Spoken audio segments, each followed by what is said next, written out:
এই আমটির নাম king of চাকাপাত।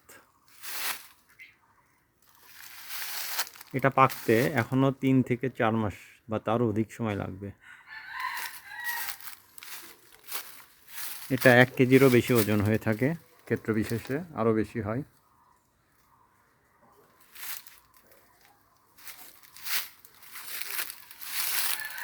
এটি একটি লেট ভ্যারাইটির আম। এটা থাইল্যান্ডের বিখ্যাত কিং অফ চাকাপাত ম্যাঙ্গো।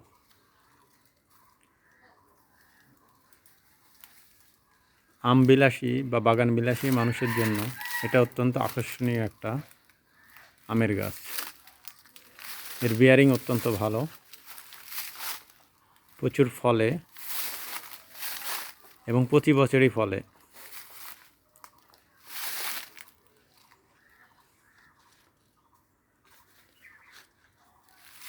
এবার অত্যন্ত প্রতিকূল আবহাওয়া সত্ত্বেও